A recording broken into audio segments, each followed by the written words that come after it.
आप सभी बच्चों का बहुत बहुत स्वागत है एक और फ्रेश एपिसोड में। मेरा नाम है अंकुर आनंद, आप देख रहे हैं फिजिक्स बी चैनल। मुझे पता है कि आप लोगों का जो है आप लोग बहुत ही डिमोटिवेटेड हो क्योंकि आपके एग्ज़ाम जो है वो पोस्टपोन नहीं हुआ। ऊपर से अब तो अनलॉक 4 भी आ गया है जिसमें आप स्टेट टू स्टेट भी ट्रैवल कर सकते हो। ये स्टेट टू स्टेट ट्रैवल करने का जो ये इन्होंने 7 सितंबर से जो क्राइटेरिया रखा है आफ्टर जेई एग्ज़ाम, वो बेसिकली नीट के लिए ही रखा गया है। उसका रीज़न मैं आपको बता रहा हूँ कि नीट एग्ज़ाम को कराने के लिए उनकी पूरी वो है। और कल पता है क्या हुआ, बहुत दूर दूर से बच्चे पेपर देने आ रहे हैं और इतने दूर दूर सेंटर पढ़ रहे हैं क्योंकि डिस्टेंस मेंटेन करने का जो आपको पता है कि जो एक प्रेशर है वो तो अपनी जगह पे है ही है, उसको आप क्या कर सकते हो। तो आज छोड़ेंगे सारी की सारी बातें क्योंकि अब हमें करनी है तैयारी, क्योंकि इस टाइम पे अब आपको पता है कि ये सब चीज़ें बेकार हो गई हैं और चीज़ें जो है अपने तरीके से काम कर रही हैं। और बच्चों मुझे बताना ऑडियो कैसा आ रहा है, क्योंकि आज मैंने ऑडियो में थोड़ा सा डेसिबल्स बढ़ाया है सो दैट आपको ऑडियो थोड़ी सी और बेटर आए। थोड़ा बहुत आसपास की नॉइज़ तो बच्चों आएगी ही, क्योंकि मेरे पास में कोई ऐसा प्रोफेशनल स्टूडियो तो नहीं है। और कोशिश करूँगा कि आपको जो है बाकी चीज़ें जो है अच्छे से आएँ। हालांकि मैंने डोर्स वगैरह सारे बंद कर दिए हैं क्योंकि डे टाइम में वीडियो शूट कर रहा हूँ। यूजुअली मैं वीडियो जितनी भी शूट करता हूँ रात को शूट करता हूँ, बट क्योंकि दिल्ली यूनिवर्सिटी के पेपर चेकिंग कर रहा हूँ और ऑनलाइन पेपर चेकिंग हो रही है, पोर्टल्स वगैरह बनाए गए हैं, तो उसका आप कुछ नहीं कर सकते हैं। तो आज हम ऑसिलेशन शुरू करते हैं, छोड़ते हैं सारी की सारी बातें, वीडियो को ज़्यादा जो है प्रिसाइज रखने की कोशिश करेंगे। ऑसिलेशंस के बारे में बात कर रहे हैं बच्चों। हम सबसे पहले एक बात बेसिक जो जानते हैं वो ये कि कोई भी एक ऑब्जेक्ट है, सपोज करो कि एक ऑब्जेक्ट है या एक पार्टिकल है जिसका मास m है, वो आपका एक डायरेक्शन में जाता है, एक डायरेक्शन में जाने के बाद रुकता है और जहाँ तक वो मैक्सिमम दूर जा सकता है वो उसकी एक्सट्रीम पोजीशन होती है। जहाँ तक उसका डिस्टेंस जो होता है, दैट डिस्टेंस या that displacement is called amplitude. तो उस पॉइंट तक वो जाएगा एम्पलीट्यूड कवर करके। उसके बाद वो वापस आपका रिटर्न आता है पार्टिकल, ये पार्टिकल वापस आता है, वापस जिस पोजीशन पे आता है that is called mean position. और मीन पोजीशन पे रुकता नहीं है, इनर्शिया की वजह से वो ऑपोजिट डायरेक्शन में चला जाता है और फिर उसके बाद फिर रिटर्न आता है और ये आपका टाइम पीरियड कहलाता है। तो capital T is called time period. Okay, time period को उल्टा कर देते तो फ्रीक्वेंसी आ जाती है। और सबसे इंपॉर्टेंट जो बात इसमें ये है कि इसमें जो टोटल डिस्प्लेसमेंट होता है फुल कंप्लीट साइकिल के लिए वो ज़ीरो होता है, जैसा कि हम जानते हैं कि वो वापस घूम के वहीं पे आता है। तो अगर हम ज़ीरो से लेके बात करें t/4 टाइम में, तो ज़ीरो से लेके t/4 टाइम में जो डिस्प्लेसमेंट होगा उसका, पार्टिकल का जो डिस्प्लेसमेंट होगा वो आपका होगा एम्पलीट्यूड ए। अच्छा, उसके बाद में ज़ीरो से लेके t/2 टाइम की बात करें तो ज़ीरो से लेके t/2 टाइम, देखो मैं आपको लिख देता हूँ यहाँ पे, t/4 टाइम यहाँ पे होगा। पार्टिकल जब गया तो t/4 टाइम पे गया, फिर उतने ही टाइम में वापस आ जाएगा, यानी अब टाइम हो चुका है t/2। फिर वो t/4 टाइम और लेगा, यानी कि उल्टी तरफ चला जाएगा, 3t/4 पे पहुँच जाएगा, फिर वो वापस आ जाएगा और वो t टाइम पे पहुँच जाएगा। तो t टाइम पे उसका साइकिल जो है कंप्लीट हो जाएगा। तो अगर मैं ज़ीरो से लेके t/2 में देखूँ तो आपका जो डिस्प्लेसमेंट है वो ज़ीरो हो जाएगा। फिर अगर मैं ज़ीरो से लेके 3t/4 में देखूँ तो आपका जो डिस्प्लेसमेंट है वो माइनस का a होगा, डिस्प्लेसमेंट की जो वैल्यू है वो माइनस की a होगी। और जीरो से लेकर अगर आप t के बीच में डिस्प्लेसमेंट देखो तो आप सबको डिस्प्लेसमेंट जीरो नज़र आएगा, जैसा कि आपको यहाँ पे नज़र आता है। अब ऑसिलेशंस के लिए सबसे अच्छा जो इक्वेशन है वो मैं x is equal to, suppose x यहाँ पे डिस्प्लेसमेंट को रिप्रेजेंट करता है, a यहाँ पे एम्पलीट्यूड को रिप्रेजेंट करता है, sine omega t, where omega यहाँ पे एंगुलर फ्रिक्वेंसी होती है जिसको 2π में t लिखा जाता है। a आपको क्लियर है कि एम्पलीट्यूड है और t यहाँ पे टाइम को प्रेजेंट करता है। तो ये हमारी मेन इक्वेशन होती है। अगर मैं इस इक्वेशन को ग्राफ के ऊपर रिप्रेजेंट करूं तो ग्राफ के ऊपर कैसे प्रेजेंट होगी, देखो टाइम के साथ में अगर x को प्लॉट करूं तो ये ऐसा आएगा, ये आपका t हो जाएगा, उसका आधा t/2 हो जाएगा, उसका भी आधा t/4 हो जाएगा, बीच में आपका 3t/4 आ जाएगा। a भी आपको दिख रहा होगा, माइनस a भी आपको दिख रहा होगा। इस तरह से ये एक वेव जो है पैटर्न की फॉर्म में लेता है। ये आपकी डिस्प्लेसमेंट की इक्वेशन है। अगर आपकी डिस्प्लेसमेंट, अगर सपोज करो कि जैसे इसमें जो ओमेगा टी आपका जो लिखा हुआ है, पहले आपको बता दूं इसको फेज़ कहते हैं, एंगल को हमेशा फेज़ कहते हैं और फेज़ को जो सिंबल होता है वो फाई होता है। अच्छा, अगर आपसे मैं पूछूं कि ये अगर फेज़ जो है, अगर इसमें मैं एक टर्म ऐड कर दूं फाई नॉट, तो इसको बोलते हैं इनिशियल फेज़। इनिशियल फेज़ जो होता है वो भी एक ओमेगा टी की टर्म ही होती है, लेकिन वो ज़ीरो टाइम पर रिकॉर्ड की गई होती है। यानी कहने का मतलब है, अगर सपोज करो x is equal to a sine, हमने लिखा ओमेगा टी प्लस का फाई नॉट लिखा है, तो ये जो फाई नॉट है ये आपका इनिशियल फेज़ है। इनिशियल फेज़ क्यों बोलते हैं, क्योंकि अगर आप जो है, अगर आप इस पूरी इक्वेशन में, इस पूरे फेज़ में, यानी फेज़ की इक्वेशन में omega t plus phi naught में अगर आप टी को ज़ीरो पुट करोगे देन यू विल सी कि टी को ज़ीरो पुट करने के ऊपर आपका जो फाई है वो आपका फाई नॉट ही आ जाएगा। तो इनिशियल फेज़ हो गया, मतलब कि जीरो टाइम पे कितना फेज़ था ये आपका है। और अगर आपका इनिशियल फेज़ कुछ ना कुछ है तो वेव जब हम ड्रॉ करेंगे तो वो कभी भी जो है जीरो टाइम पे जीरो से स्टार्ट नहीं होगा, या तो वेव थोड़ा आगे से स्टार्ट होगा, ठीक है, या वेव थोड़ा सा पीछे से स्टार्ट होगा, इस तरह से। तो वेव जो है थोड़ा लैग कर जाता है, या तो लैग कर जाएगा या लीड कर जाएगा, जो भी होगा, लेकिन वो ओरिजिन से स्टार्ट नहीं होगा। ये बेसिकली इसकी वैल्यू डिसाइड करती है। उसके बाद में दो फॉर्मूले सारे बच्चे ध्यान में रखेंगे। सबसे पहला फॉर्मूला तो मैं आपको बता चुका हूँ कि x equal to a sine omega t है। ऐसे ही दूसरा फॉर्मूला जो है वो वेलोसिटी का फॉर्मूला है। वेलोसिटी का फॉर्मूला होता है ओमेगा रूट ए स्क्वायर माइनस एक्स स्क्वायर। जो फॉर्मूले मैं आपको बता रहा हूँ ये बहुत है, इनके थ्रू आप सारे प्रॉब्लम्स कर पाएंगे। इसमें ओमेगा जो होता है वो एंगुलर फ्रिक्वेंसी आपको पता है कि 2π/t होता है, और एक्स आपको चाहिए होगा तो फर्स्ट इक्वेशन को यूज़ करना पड़ेगा। और इसी में एक पॉइंट नोट कर लेना कि अगर मैक्सिमम वेलोसिटी मांगेगा तो ओमेगा इंटू में ए आ जाएगा, और मैक्सिमम वेलोसिटी तब आएगी जब हम एक्स को जीरो पुट करेंगे, क्योंकि जीरो जब तक पुट नहीं करोगे तब तक वेलोसिटी मैक्सिमम फाइंड नहीं आएगी, निकलेगी नहीं मतलब। थर्ड बच्चों एक्सेलरेशन का फॉर्मूला है। एक्सेलरेशन होता है माइनस का ओमेगा स्क्वायर एक्स। इसमें एक्स जो है वो पोजीशन को रिप्रेजेंट करता है, और अगर एक्सेलरेशन आपको मैक्सिमम चाहिए तो आपका माइनस का ओमेगा स्क्वायर, यहाँ पे एक्स को आपको जीरो पुट नहीं करना है, अब यहाँ पे A amplitude, because maximum value उसके एम्पलीट्यूड के इक्वल होती है। तो कई जगह पे ये आपका बहुत अच्छे से काम करने वाला है। मैं 1 बाय 1 करके आपको जो है डिस्कस कराऊंगा जब, तो आपको समझ में आएगा, ठीक है। सबसे पहले बेसिक तो ये हो गया कि बेसिक, उसके बाद में टाइम पीरियड के कुछ फार्मूलाज हैं, वो आप अच्छे से समझ लो, उसके बाद में आप प्रॉब्लम्स को बड़े प्यार से कर पाओगे। देखो सबसे पहले तो पेंडुलम का टाइम पीरियड का जो फार्मूला होता है वो होता है 2π√L/g। ये टाइम पीरियड का पेंडुलम है। इसमें ये बात ध्यान रखना, जी सबको पता है एक्सेलरेशन ड्यू टू ग्रेविटी होता है, बट मैं यहाँ पे बोलता हूँ नेट एक्सेलरेशन, क्योंकि मेरी कई सारी प्रॉब्लम्स के अंदर यहाँ पे नेट एक्सेलरेशन की मुझे ज़रूरत पड़ेगी, तो ये फार्मूला को आपको ध्यान रखना है। जहाँ तक स्प्रिंग की बात है, स्प्रिंग के केस में जो टाइम पीरियड का फॉर्मूला होता है वो ग्रेविटी का डिपेंडेंट नहीं होता है, यानी m/k होता है, उसमें k यहाँ पे स्प्रिंग का कांस्टेंट होता है। अगर यहाँ पे स्प्रिंग कांस्टेंट है, m उससे जो भी मास अटैच है, जबकि टाइम पीरियड वाले फॉर्मूले में मास इंपॉर्टेंट नहीं है, यानी कि पेंडुलम में कितना हैवी मास है उससे कोई फर्क नहीं पड़ता, टाइम पीरियड उस पर डिपेंड नहीं करता है। तीसरी इंपॉर्टेंट बात है एनर्जी के बारे में। एनर्जी के फॉर्मूले हैं, काइनेटिक एनर्जी का जो फॉर्मूला होता है वो होता है 1/2 m omega square a square minus x square, ये काइनेटिक एनर्जी का फॉर्मूला है। जबकि पोटेंशियल एनर्जी का जो फॉर्मूला होता है वो होता है half m omega square into में एक्स स्क्वायर। यहाँ पे जो m ओमेगा स्क्वायर है उसको आप k भी लिख सकते हो, स्प्रिंग कांस्टेंट जिसको बोल रहे हो, स्प्रिंग फैक्टर के नाम से जो है ऑसिलेशन में बोलते हैं। अगर स्प्रिंग है तो स्प्रिंग कांस्टेंट बोलेंगे, और अगर अदरवाइज आप इसको स्प्रिंग फैक्टर, स्प्रिंग कांस्टेंट कुछ भी बोलो।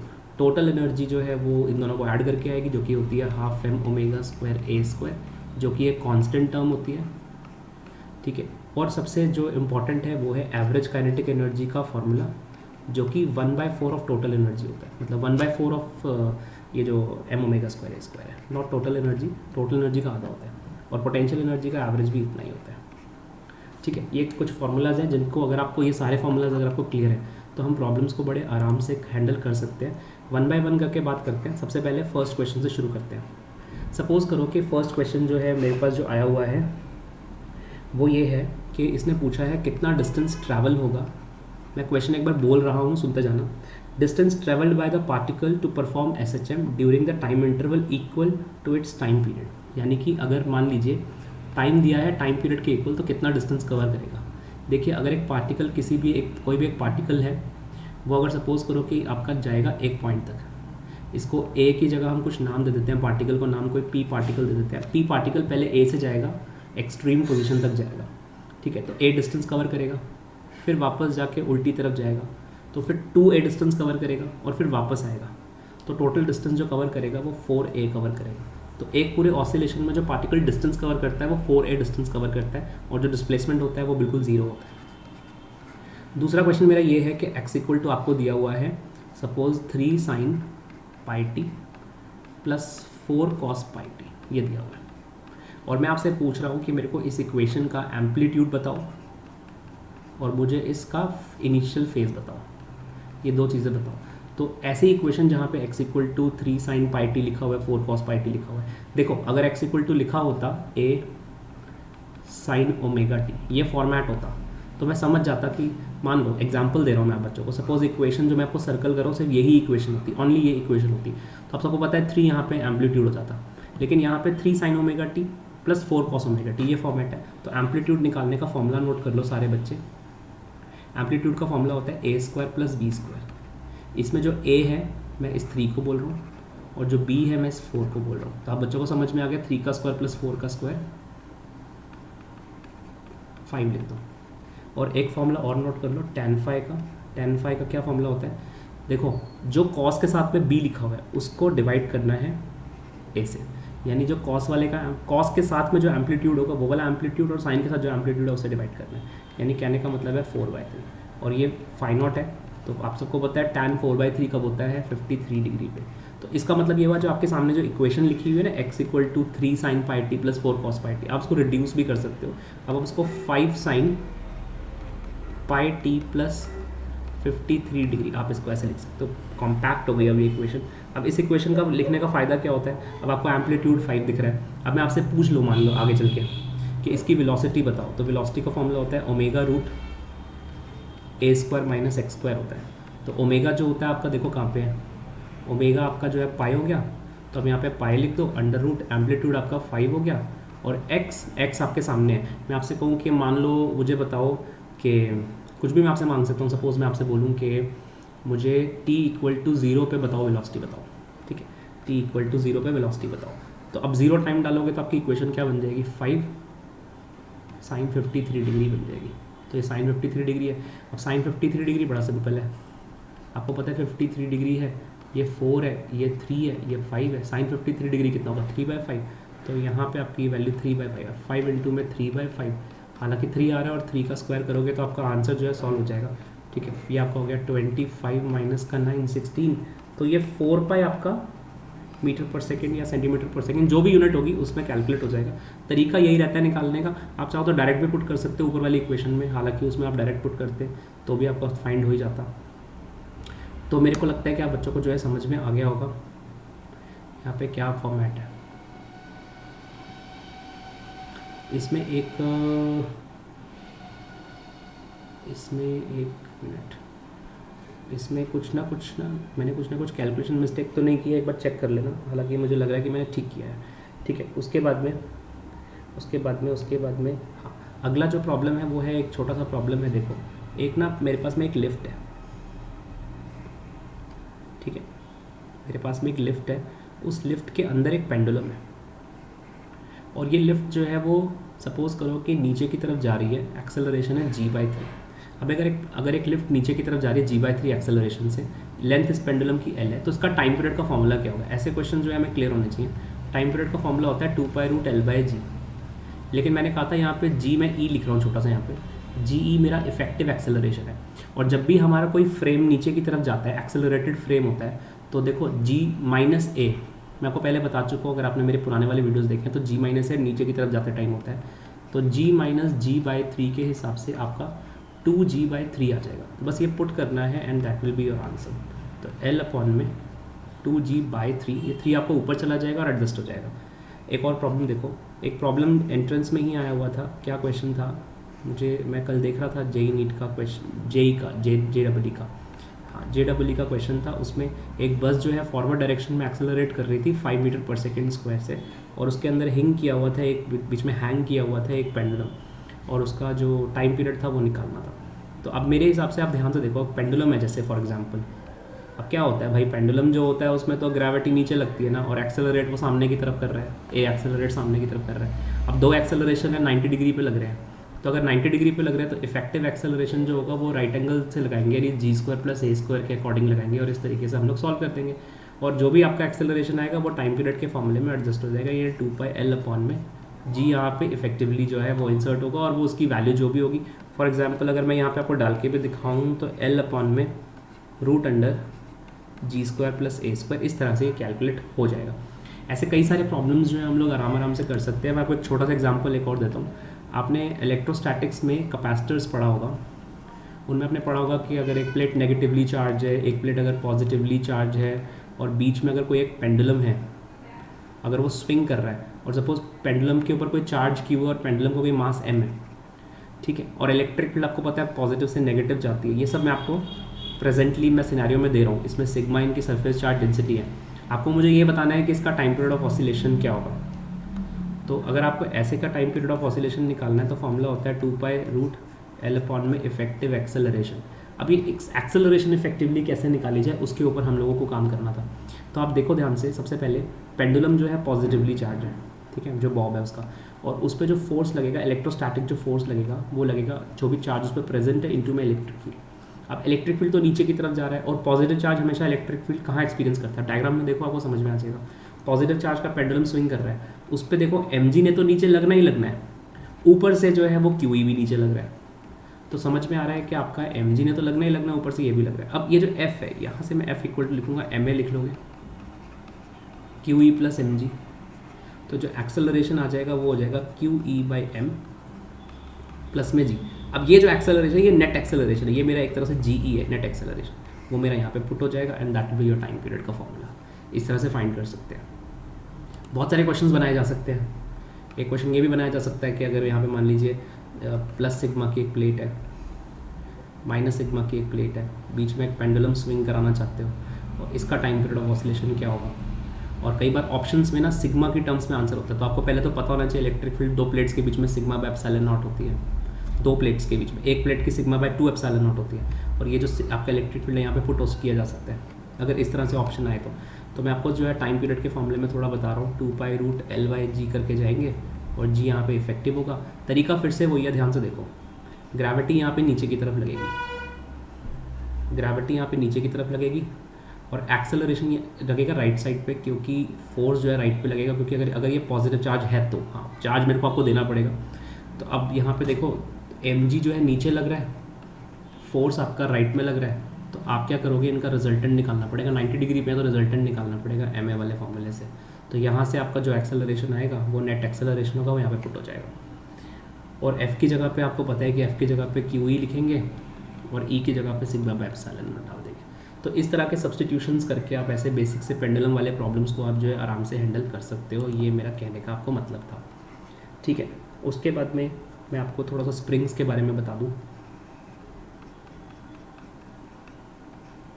अगर कोई स्प्रिंग जैसे है, मान लो कोई स्प्रिंग के साथ एक बॉब यानी कि यहाँ पे कोई मास अटैच है m, और अगर आप इसको ऑसिलेट कराते हैं तो सपोज इसका टाइम पीरियड का फॉर्मूला जो आता है वो आता है 2π√m/k आता है। इसमें ग्रेविटी इंपॉर्टेंट नहीं होती है, ठीक है, इसमें ग्रेविटी इंपॉर्टेंट नहीं है एट ऑल। लेकिन अगर मैं इसको एक कंटेनर के अंदर डाल देता हूँ और उस कंटेनर में कुछ लिक्विड भरा हुआ है, तो ऑब्वियस ही बात है इसका जो इफेक्टिव मास है वो रिड्यूस हो जाएगा, क्योंकि अंदर जो है एयर फ्रिक्शन क्रिएट होगा। तो उस केस में इसका मास जो है वो इफेक्टिवली जो है वो रिड्यूस हो जाएगा, तो टाइम पीरियड भी जो है रिड्यूस हो जाएगा और ये स्लो डाउन हो जाएगा। तो अगर मैं पानी के अंदर डालने के बाद इसको ऑसिलेट कराऊंगा तो टाइम पीरियड पहले से जो है वो कम हो जाएगा। तो ये बात आपको क्लियर होनी चाहिए। दूसरी बात ये है कि जैसे मान लीजिए कोई एक स्प्रिंग है, फिर उसके नीचे एक और स्प्रिंग लगा होता है कई बार, तो ऐसे में बोलते हैं कॉम्बिनेशन ऑफ स्प्रिंग। मान लीजिए एक स्प्रिंग कांस्टेंट K1 है, एक स्प्रिंग कांस्टेंट K2 है, तो नेट स्प्रिंग कांस्टेंट जो आपका हो जाएगा वो K1 प्लस K2 हो जाएगा। यानी कि नॉर्मल जैसे रेजिस्टेंस में आप करते थे ना, बिल्कुल वैसे ही करना है।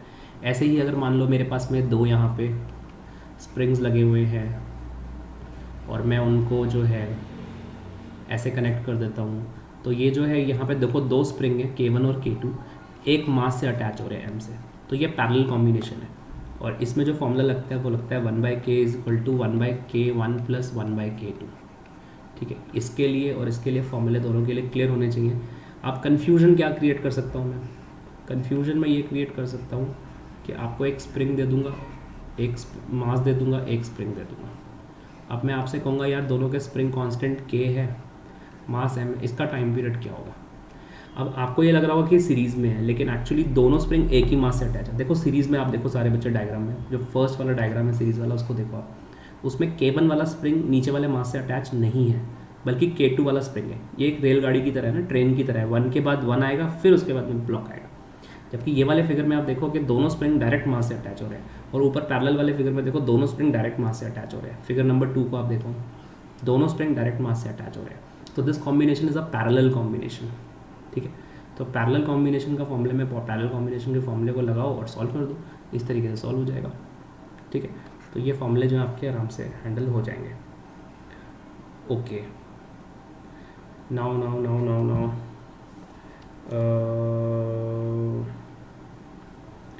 मैंने एक्चुअली ना लिस्ट बनाई हुई थी कि क्या क्या जो है मेरे को आपको डिस्कस कराना था, तो एक बार जो है ये सारा कुछ डिस्कस कर लेता हूँ, फिर उसके बाद में आगे की तरफ बढ़ता हूँ। क्योंकि मैंने यहाँ पर जो है काम की सारी इन्फॉर्मेशन मैंने आप लोगों के लिए लिख के रखी थी कि भी हाँ ये एग्ज़ाम में पुराने सालों में आया हुआ है, तो एटलीस्ट ये सारे जो फार्मूलाज हैं, ये सब फार्मूलाज जो हैं पुराने सालों में सब यूज़ हुए हैं, तो आपको ये सारे के सारे जो है क्लियर होने चाहिए। ये था। अब एक क्वेश्चन देखो इसमें क्या आया हुआ था, एक क्वेश्चन ये आया हुआ था कि अब इसमें पूछा हुआ है, देखो क्वेश्चन में पूछा है the average value of potential energy and kinetic energy over the complete cycle is, और ऑप्शंस दिए हुए हैं। मैंने आपको भी ऑप्शंस लिखवाए थे काइनेटिक एनर्जी और पोटेंशियल एनर्जी के, तो इस तरीके से हम लोग जो है फाइंड कर सकते हैं। अच्छा, एक इंपॉर्टेंट कॉन्सेप्ट और समझ लेंगे फिर हम आगे मूव करेंगे। इमेजिन करो मेरे पास में ना यहाँ पे एक पेंडुलम है, एम मास का यहाँ पे बॉब है, एल इसकी लेंथ है। ये जो पेंडुलम है इसके अंदर ना सैंड भरी हुई है। अब क्या हो रहा है कि ना अभी इसका जो टाइम पीरियड है वो T0 है, ठीक है। अब क्या हो रहा है कि ये पेंडुलम स्विंग कर रहा है, ठीक है, धीरे धीरे इसमें सैंड निकल रही है, तो इसका टाइम पीरियड जो है चेंज हो रहा है। और अब सपोज करो सैंड निकलते निकलते सैंड आधी ही रह गई है, यानी ये आधा खाली हो चुका है, सिर्फ आधी सैंड रह गई है, तो ऑब्वियसली बात है इसका मास भी आधा हो जाएगा। तो क्वेश्चन ये है कि इसके टाइम पीरियड पे क्या इफेक्ट पड़ेगा, और ऑप्शंस वही है कि अब जो नया टाइम पीरियड है वो वाला पुराने वाले के इक्वल होगा, नया टाइम पीरियड पुराने वाले से बड़ा होगा, नया टाइम पीरियड जो है पुराने वाले से छोटा होगा, ठीक है, या फिर कुछ और ऑप्शन जो है क्रिएट करके दे सकता हूँ मैं इस तरीके से आपको। तो मेरा जो क्वेश्चन है बेसिकली आपको जो आइडिया है, क्राइटेरिया क्या है, कुछ भी ऐसे इस टाइप से लिखा हो जो टाइम पीरियड हो जाएगा वो सपोज करो कि आधा हो जाएगा, ऐसा कुछ फोर्थ ऑप्शन बना के दे देता हूँ। तो इस तरीके से आपको 4 सिचुएशंस आपको दे रखी है। अब मेरा जो क्वेश्चन था वो ये था कि अगर ऐसा हो रहा है तो देखो बच्चे क्या करते हैं, बच्चे मोस्टली पहला ऑप्शन टिक कर देते हैं। अगर आपने मेरा लेक्चर शुरू में देख के एग्जिट कर दिया होगा, आपको लगेगा हाँ भाई ठीक है टाइम पीरियड का सर ने फॉर्मूला बताया था, बात खत्म। लेकिन बात खत्म नहीं हुई है, बात अभी शुरू हुई है। वो ये कि यहाँ पे जो लेंथ होती है वो कौन सी लेंथ होती है पेंडुलम की, क्योंकि हमें ना हमेशा फॉर्मूले को ध्यान से समझने की कोशिश करनी है। देखो फॉर्मूले में लेंथ जो होती है वो जहाँ से उसको हैंग किया है वहाँ से लेके उसके सेंटर ऑफ मास तक होती है, सेंटर ऑफ मास तक की लेंथ होती है, तो जो कि बॉब के बिल्कुल अंदर की तरफ होता है। जब तक तो सैंड भरी हुई थी तब तक तो वो पॉइंट वहाँ पे था, लेकिन जैसे सैंड खाली हो जाएगी वैसे सेंटर ऑफ मास नीचे की तरफ शिफ्ट हो जाएगा, और अगर सेंटर ऑफ मास नीचे की तरफ शिफ्ट होगा तो जो लेंथ है वो आपकी इंक्रीज होने लगेगी। अगर आपकी लेंथ इंक्रीज होगी तो आपका टाइम पीरियड भी इंक्रीज होगा, यानी ऑप्शन जो है वो ये वाला टिक करेंगे, ऊपर वाला टिक नहीं करेंगे। इस तरह से हम जो है इस तरह की प्रॉब्लम को हैंडल कर सकते हैं।